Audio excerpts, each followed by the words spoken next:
मित्रांनो नमस्कार. आपण बघत आहोत 1857 स्वातंत्र्य समर लिखित श्री स्वातंत्र्यवीर सावरकर.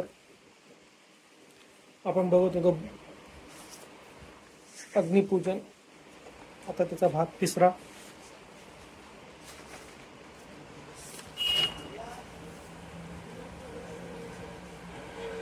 तत्पूर्वी मी सर्वांना एक रिक्वेस्ट करू इच्छितो. आपण हे बघत आहात फार्मा बिरादी या यूट्यूब चॅनलला. आपण यावरती 1857 स्वातंत्र्य समर या पुस्तकाविषयी बोलतो आहोत. या पुस्तकाचे वाचन करतो आहोत. दोज हू आर इंटरेस्टेड, ज्यांना कोणाला यामध्ये इंटरेस्ट आहे त्यांनी कृपया आपल्या चॅनलला लाईक करा, शेअर करा, सबस्क्राईब करा. धन्यवाद. मित्रांनो, अग्निपूजन भाग 3. बहुतेक अर्वाचीन इतिहासकारांनी युनिटी रिव्होल्ट रिबेलियन या शब्दातच या घटनेची संभावना केली आहे. आरएमबीच्या देशी अभ्यासकांनी सुद्धा बंड किंवा शिपाई गर्दी म्हणून या युद्धाची वसाहत लावली होती. या बंडामागची जी कारणे दिली होती ती हास्यास्पद ठरण्याजोगीच होती. त्यापैकी एक कारण कारतूस ते होते.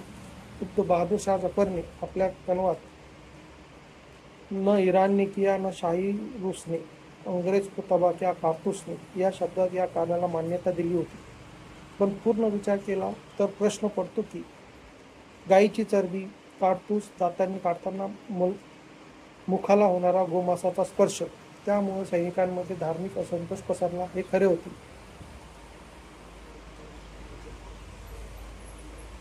पण कारतूस हे कारण होते की निमित्त होते? सारासार विचार करणाऱ्यांच्या लेखी हे कारण नसून निमित्तच होते. दारूने भरलेल्या कोठारावर सहजगत्या पडलेली ती एक ठिणगी होती. चरबीच्या संशयाने भडका उडाला नसता तर अजून दुसऱ्या कोणत्या निमित्ताने तो उडालाच असता. त्या उद्रेकाला हे निमित्त मिळाले आणि एका साध्या सैनिकी बंडाचे राष्ट्रीय क्रांती युद्धात रूपांतर घडून आले, असे जस्टिस मॅकॅर्थी याने history of our own times या ग्रंथात म्हटले आहे. जस्टिस मॅकॅर्थी हा स्वतः या युद्धाचा साक्षीदार होता. त्याच्या मते हा उठाव फक्त सैन्यापुरता मर्यादित नव्हता, तो थेट दक्षिण हिंदुस्थानपर्यंत पोहोचला होता. त्याला बहादूर शाह जफर, झाशीची राणी लक्ष्मीबाई, नानासाहेब पेशवे, तात्या टोपे आणि कुंवर सिंह यांचे नेतृत्व लाभले होते. कारतुसासारख्या क्षुल्लक कारणासाठी भडकलेला हा उद्रेक असता तर ती कारतुसे परत घेऊन शासनाला तो आटोक्यात आणता आला असता. नानासाहेब पेशव्यांचे पेन्शन बंद केले नसते किंवा राणी लक्ष्मीबाईचा दत्तक मान्य झाला असता तरी हा उठाव होणे अटळ होते. या युद्धात राजे रजाड्यांबरोबर शेतकरी, व्यापारी, मजूर, भिल्ल, संताळ व पासी वगैरे सर्व कष्टकरी वर्ग सहभागी झाले होते. हिंदुस्तान की कहाणी या पुस्तकात पंडित जवाहरलाल नेहरूंनी या संग्रामाचे स्वरूप शिपायाच्या बंडखोरीपेक्षा व्यापक होते, म्हणूनच त्याला क्रांतीचे स्वरूप आले. काही प्रांतात तर सर्व जनतेने या युद्धात भाग घेतला असे दाखवून दिले आहे. प्राचार्य न. पाठक यांच्यासारख्या विद्वान अभ्यासकाचे 1857 शिपाई गर्दी हे पुस्तक शताब्दी निमित्त प्रकाशित झाले. त्यात त्यांनी या उठावाला नेतृत्व नव्हते, शिवाय नीट नियोजनही नव्हते असे आक्षेप घेतले आहेत. पण नियोजनपूर्ण उठाव घेण्याची अशा उग्र परिस्थितीत शक्यता तरी असते काय? अशा वेळी सर्व उपाय गोपनीय पातळीवरच करावे लागतात. या उपायांची पुरेशी पूर्वतयारी युद्धवीरांनी अगोदरच करून ठेवली होती. हे 2 देशांमधील युद्ध नव्हते तर एका देशातील स्वातंत्र्य भक्तांनी शासकांविरुद्ध पुकारलेले ते समर होते. योजनापूर्वक करतेशिवाय ते देशभर पसरू तरी शकले असते का? राजस्थान, रोहिल खंड, मावळा, बुंदेलखंड, दिल्ली, आग्रा, कानपूर, लखनौ, झाशी, कल्पी, ग्वालेर, आसाम, बिहार, अहमदनगर, खानदेश याशिवाय आंध्र, कर्नाटक, तमिळनाडू, केरळ आणि गोवा इतक्या ठिकाणी उठाव झाले. ते नियोजनाशिवायच का? इतिहास संशोधकांचा व अभ्यासाच्या क्षेत्रात मिळालेल्या व मिळविलेल्या दस्तऐवजांवर भर असणे स्वाभाविक असते. तसे संशोधन हे लवचिक शास्त्र आहे. त्यातून निष्पन्न झालेले निष्कर्ष अंतिम किंवा वज्रलेपासारखे नसतात. नवे पुरावे उपलब्ध झाल्यावर त्यांच्या प्रकाशात तत्पूर्वीच्या सर्व गृहीतकांची फेरतपासणी व पुनर्मांडणी करावी लागते. संशोधन इतके पुरावेनिष्ठ असते की एखाद्या घटनेबद्दलच्या आख्यायिका व दंतकथा अप्रमाण म्हणून बाजूला ठेवल्या जातात. पण इतिहास निश्चितीमध्ये अशा आख्यायिकेचे ही एक स्थान असते. त्यामुळे तथ्यांवर प्रकाश पडतो व इतिहासात उन्मुक्त राहिलेले तत्कालीन वातावरण सजीव करता येते, असे डॉक्टर राम मनोहर लोहिया यांनी आपल्या इतिहास मीमांसेत नमूद केले आहे. जसे घडले तसेच सांगणे हे निश्चितपणे इतिहासकारांचे कर्तव्य असते. पण अभ्यासकांना घडलेल्या घटनांमध्ये असलेल्या अज्ञात कारणांचा शोध घेता येतो. प्रभावितांना तर इतिहासाने मौन बाळगलेले किंवा नोंदीमध्ये मोकळ्या सोडलेल्या जागांचा सर्जनशील कल्पकतेच्या साहाय्याने उलगडणही करून घेता येतो व देताही येतो. अतीतामध्ये डोकावून पाहण्याच्या जिज्ञासेतून इतिहासाची आवश्यकता सिद्ध होते. इतिहास म्हणजे हे घडून गेलेले ते सांगणे, पण एवढे पुरेसे नसते. इतिहास लेखनाची निर्मिती अभ्यासासाठी तर असतेच, पण त्यावरून वर्तमानाने बोध घेण्यासाठीही असते.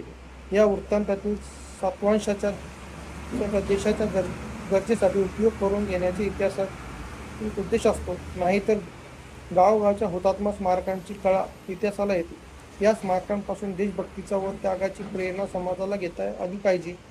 त्याऐवजी तेथे निराश्रित जनावरे व माणसे निवारा घेऊ लागली किंवा जुगाराचे अड्डे होऊ लागले तर स्मारके उभारण्याचा मोहिमेमागचा हेतूच विफल होतो.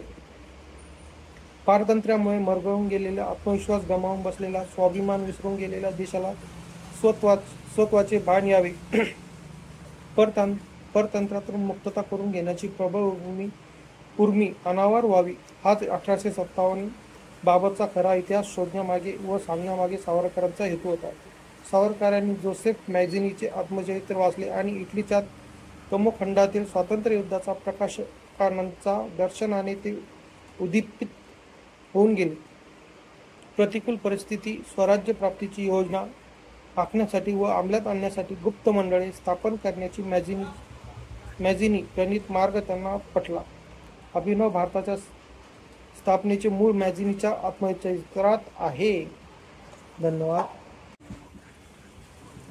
तर मित्रांनो, तुम्हाला हा व्हिडिओ जर आवडला असेल तर प्लीज या चॅनलला लाईक करा, शेअर करा, सबस्क्राईब करा. धन्यवाद. मित्रांनो नमस्कार, मी रुपेश कुलकर्णी आणि आपण बघत आहात आपलं यूट्यूब चॅनल फार्मा बिरादरी. मित्रांनो,